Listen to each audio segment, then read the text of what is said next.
Bedsheet बची थी उससे मैंने ना किचन के लिए कितनी सारी चीजें बना ली।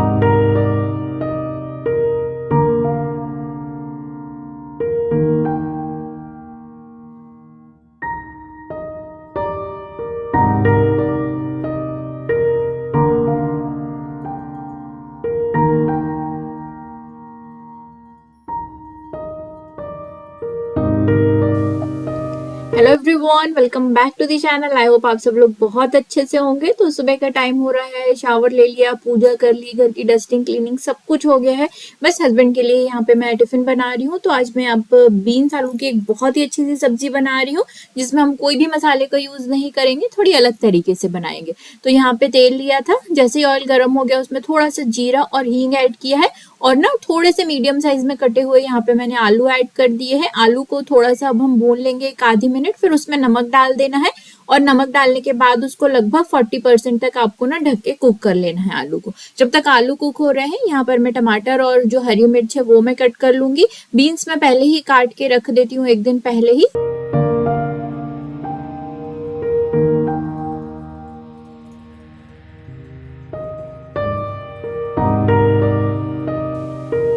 इस स्टेज तक आलू ना 40 से 50% जो है वो कुक हो जाते हैं। बाकी अब हम इसमें जब बीन्स ऐड करेंगे, जब कुक हो जाएंगे, तो अब हम इसमें बीन्स ऐड कर देंगे, टमाटर और हरी मिर्च हम ऐड कर देंगे। आप हरी मिर्च स्किप करना चाहें तो आप स्किप कर सकते हैं। अब इन तीनों चीजों को हमको 1 से 1.5 मिनट अच्छे से भून लेना है, और अभी हमको ना लगभग 2-3 मिनट इसको खुला ही रखना है, जिससे बीन्स का जो कलर है ना वो काफी अच्छे से ग्रीन बना रहेगा। 2-3 मिनट के बाद फिर आप इसको ढक के आपको कुक कर लेना है। यहाँ पे जब तक एक मसाला रेडी कर लेते हैं, थोड़ा सा अदरक लिया है, यहाँ पे गोल वाली मिर्च ली है, कच्चा नारियल मैं यहाँ पे ले रही हूँ, और थोड़ा सा गरम मसाला मैंने पिसा हुआ इसमें ऐड कर दिया। इन सबका ना दरदरा सा हम एक जो पाउडर जैसा है ना, हल्का सा गीला गीला सा पेस्ट हम इसका बना लेंगे। ताजा नारियल ऐड किया इसलिए हल्का सा गीला गीला होता है। अगर आप चाहें तो आप इसको सूखे नारियल से भी बना सकते हैं, लेकिन उसमें आपको 1-2 चम्मच पानी ऐड करना पड़ेगा। सिर्फ 2 पिंच के करीब मैंने इसमें हल्दी ऐड की है, और जो मसाला हमने पीसा था ना वो मैंने 2 टीस्पून भर के ऐड कर दिया है। तो सब्जी के हिसाब से आप थोड़ा कम या ज्यादा कर सकते हैं। ये मेन मसाला है इस सब्जी का, इसमें हम और कोई मसाले अब ऐड करने वाले नहीं है। बस इसको अच्छे से मिक्स कर लेंगे। और अभी तक जो हमारी सब्जी है ना वो 80% कुक हो गई होती है। बस 20% मसाले के साथ हम पकाते हैं, ताकि मसालों का फ्लेवर सब्जी के साथ अच्छे से रच बस जाए। देखिए सब्जी हमारी यहाँ पे डन हो गई है, और कुछ भी इसमें ऐड नहीं करना है। एक बार जरूर ट्राई कीजिएगा, ये बहुत ही टेस्टी लगती है।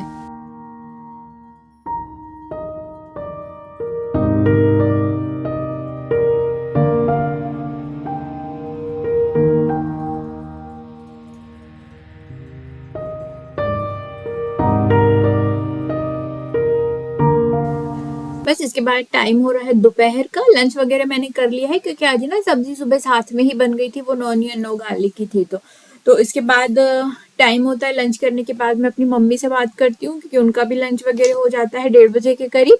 तो उनसे बात की, उसके बाद बस ये मेरा रोज का शेड्यूल है कि मैं ना 1:30 बजे के आसपास ये कर्टन्स बंद कर देती हूँ, क्योंकि थोड़ी सी ना आफ्टरनून वाली फीलिंग आनी चाहिए। और बस गर्मी आज बहुत ज्यादा हो रही थी, तो यहाँ पे मैंने थोड़ी देर के लिए एसी चलाया है। 10-15 मिनट में रेस्ट करूंगी, और उसके बाद फिर मैं अपने अगले काम के लिए लगूंगी।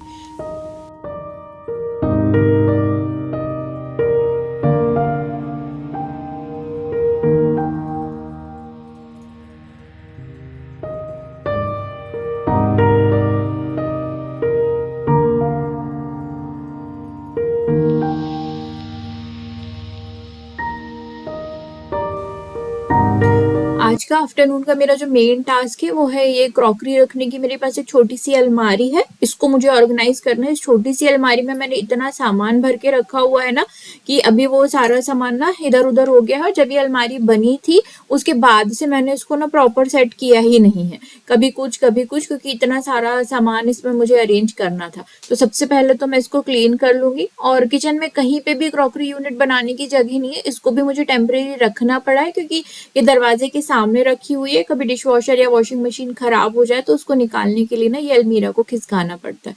तो देखिए ये अभी तो लग रहा है कि ये जमी हुई है, लेकिन ये बिल्कुल सेट नहीं है। इसे सामान निकालने में ना बहुत ज्यादा परेशानी होती है। तो सबसे पहले मैं इसको पूरा खाली कर लूंगी।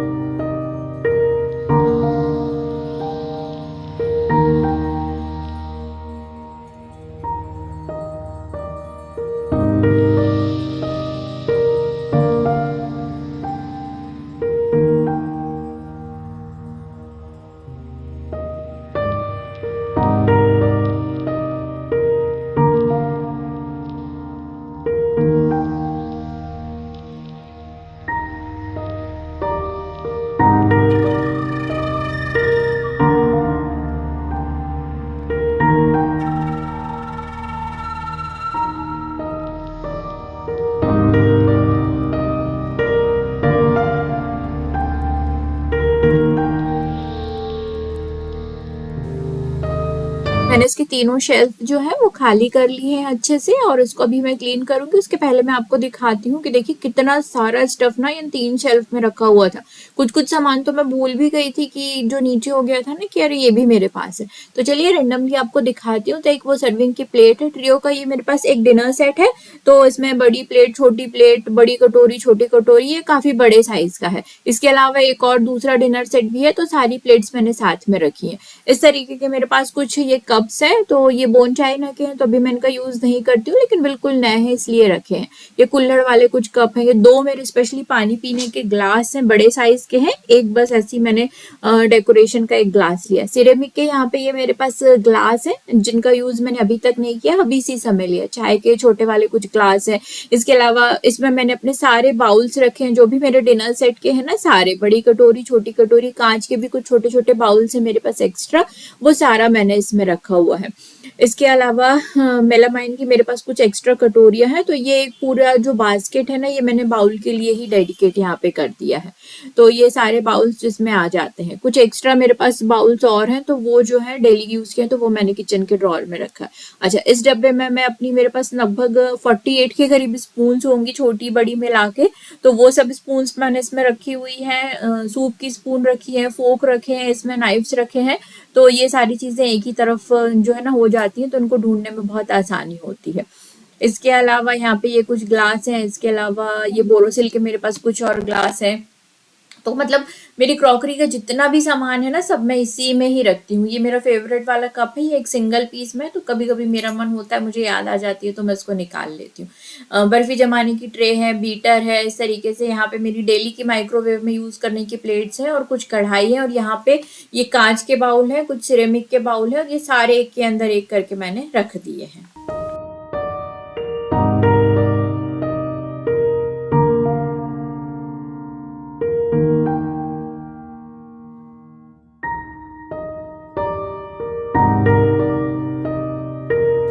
इस यूनिट में मैं ना लाइनिंग के लिए ये जो एल्यूमिनियम फॉइल वाला जो वॉलपेपर होता है, मैं इसका यूज कर रही हूँ, क्योंकि ना इसमें से बार बार सामान निकलता है और हैवी सामान है, तो वो लाइनर या तो खिंच के निकल जाएगा या फिर उसको चिपकाना पड़ेगा। इसलिए मैं सेल्फ एडेसिव वाला ये लाइनर यूज कर रही हूँ। तो प्रॉपर मेजरमेंट लेके फिर मैंने इसको कट किया और चिपका दिया। सबसे ज्यादा टाइम मुझे इसमें ही लगा था, लगभग 1 घंटे के करीब ना मुझे इसको सिर्फ कट करके चिपकाने में ही लग गए थे।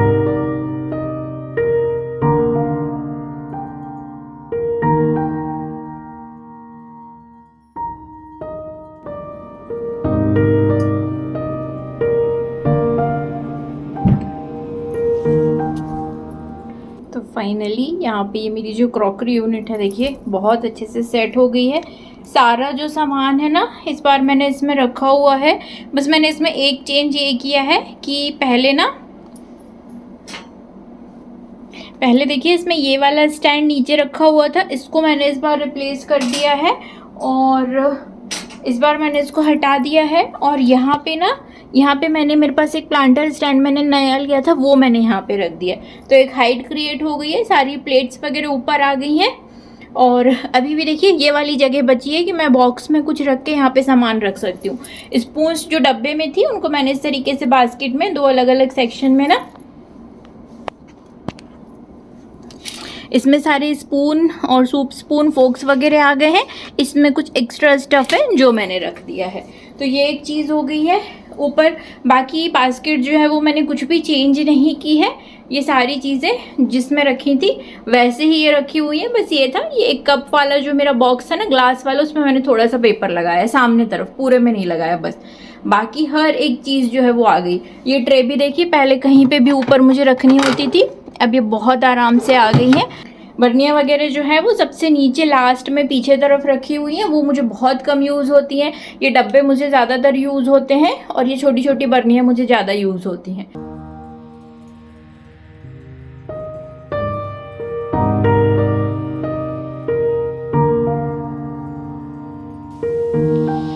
अब इस वाले एरिया को थोड़ा सा ऑर्गेनाइज और थोड़ा सा हम किचन के हिसाब से ना डेकोरेट कर लेते हैं।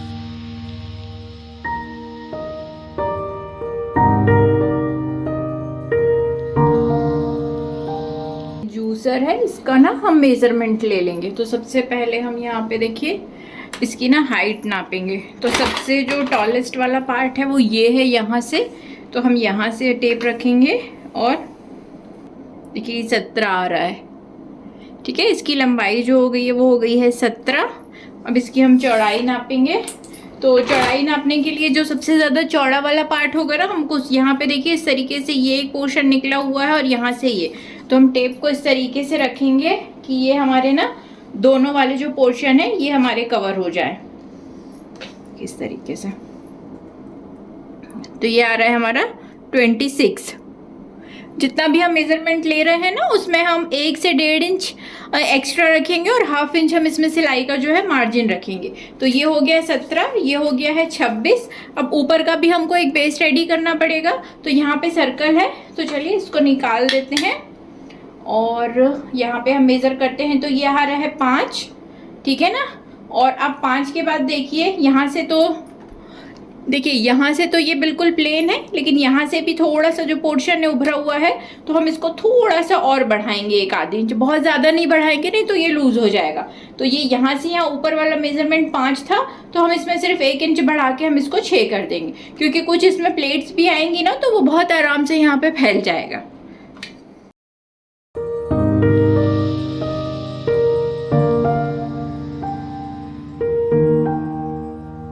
तो ये निशान लगा लिया है। देखिए ये हमारी जो टोटल हमारा राउंड था वो हो गया, ये लंबाई का हो गया। इसमें मैंने ना थोड़ा सा ½ इंच और एक्स्ट्रा किया, मतलब 1.5 इंच यहाँ पे एक्स्ट्रा लिया, यहाँ पे 1 इंच एक्स्ट्रा लिया। मैं यहाँ पे कवर बनाने के लिए ना एक बेडशीट का यूज़ कर रही हूँ और ये हल्की सी मोटी है, कैनवास फैब्रिक में ये बेडशीट है। अगर आप पतले फैब्रिक का यूज़ कर रहे हैं ना, साड़ी, दुपट्टा या और किसी कवर का, तो फिर आप उसमें एक लाइनिंग का यूज़ कीजिएगा, जिससे वो बहुत ही स्टर्डी और देखने में भी बहुत सुंदर कवर रेडी होते हैं।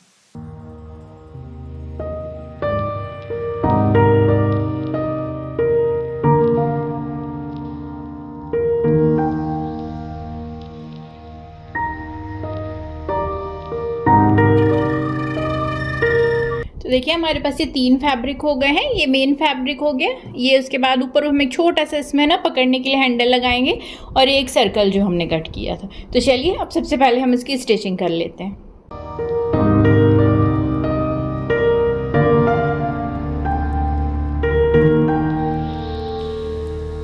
स्टिचिंग करना इसकी बहुत ज़्यादा आसान है। जो मेन फैब्रिक है उसको सबसे पहले आपको नीचे से इस तरीके से ना डबल फोल्ड करके आपको सिल लेना है। 2 से 3 सिलाई में ना आपका ये जो कवर है ये बनके रेडी हो जाएगा।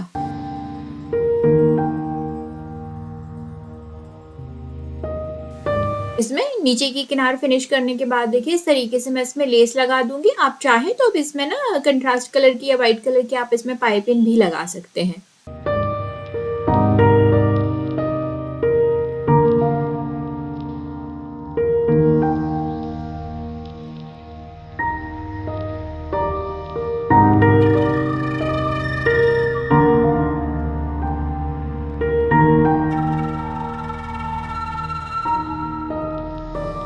देखिए कपड़े का जो छोटा सा पीस लिया था उसको फोल्ड करके हमने सिल लिया है और एक छोटा सा ना बेल्ट हमने रेडी कर लिया है। इसको मोड़ के हम बीच से ना इसमें सेंटर में एक निशान लगा लेंगे और हम इसको ना जो हमारा राउंड वाला फैब्रिक है इसमें हम अटैच करने वाले हैं। तो हम राउंड वाले फैब्रिक का भी जो सेंटर है वो निकाल लेंगे। तो आप इस तरीके से 2 बार फोल्ड करते हैं तो राउंड वाले फैब्रिक का जो सेंटर है वो निकल जाएगा। अब दोनों जो सेंटर के निशान है ना उनको एक दूसरे के आपको इस तरीके से ऊपर रखना है और साइड से बस थोड़ा थोड़ा सा मोड़ के बॉक्स बना के आपको बहुत ही फिनिशिंग के साथ सिलाई कर देनी है।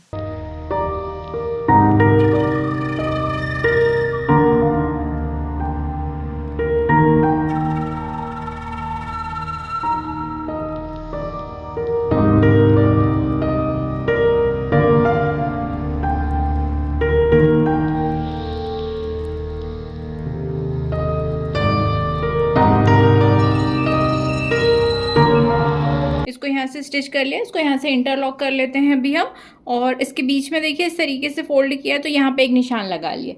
अब आपको क्या करना है, ये जो सर्कल है इसमें भी हमने देखिए फोल्ड करके हमने यहाँ पे हाफ में निशान लगाया है। तो अब आपको इस तरीके से इसको पकड़ना है और ये जो हाफ वाला सर्कल है ना, ये वाली लाइन और ये जो हमने लगाई है इसको इस तरीके से आपको दोनों को मिला के रखना है ऐसे।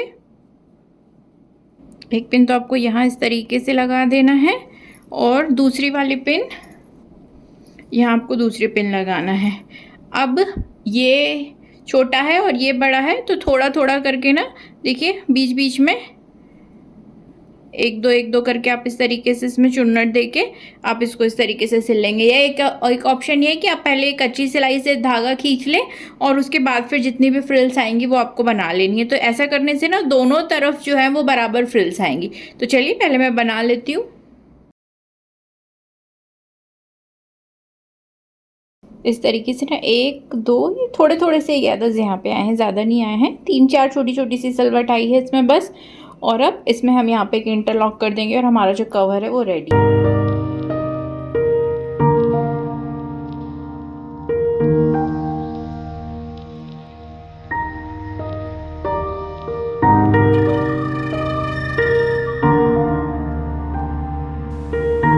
तरीके से जूसर का कवर बनाया था ना, सेम वही वाली मेथड यूज करके ना मैंने यहाँ पे मिक्सर का कवर भी रेडी कर लिया है।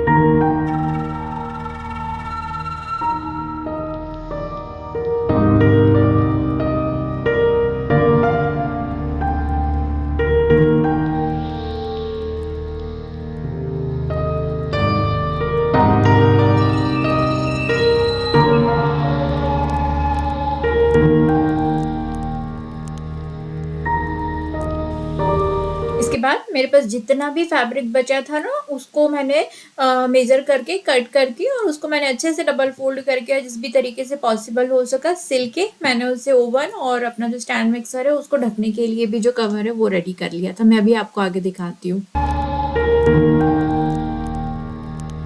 देखिए एक जो बेडशीट बची थी उससे मैंने ना किचन के लिए कितनी सारी चीजें बना ली। अब किचन में ना सारी जगह सिर्फ इसी कलर की जो चीजें हैं ना, जहाँ जहाँ कपड़े की चीजें थी तो वो ये दिखेंगी। लास्ट में एक छोटा सा टुकड़ा बचा था तो मैंने इसको दो तरफ से सिलना था तो सिल दिया है, तो ये रोटी वगैरह के नीचे रखने के काम आ जाएगा। तो देखिए ये तो दोनों के कवर हो गए हैं। ये मैंने ओवन को और ये सारी चीज़ों को ढकने के लिए भी मैंने नॉर्मली सिल लिया है, क्योंकि अगर मैं उनका कवर बनाती ना तो इतना मेरे पास फैब्रिक नहीं था। और ये एक बेडशीट थी और बेडशीट का जो बहुत सारा पोर्शन था आधा करीब उसमें लग गया था। अभी मैंने जो सेंटर टेबल का कवर बनाया था ना उसमें एक तरफ मैंने लगा दिया था, तो जो बची थी तो ये तो एक बेडशीट से इतनी सारी चीज़ें बन गई। तो चलिए अब इनको अपनी जगह पे सारा लगा देते हैं।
इसके साथ ही इस वीडियो को करती हूँ मैं यहीं पर एंड। पसंद आया हो तो लाइक शेयर सब्सक्राइब और वीडियो को हाइप जरूर कीजिएगा। फिर मिलूंगी आपसे अपने अगले वीडियो में। Till then take care, bye bye.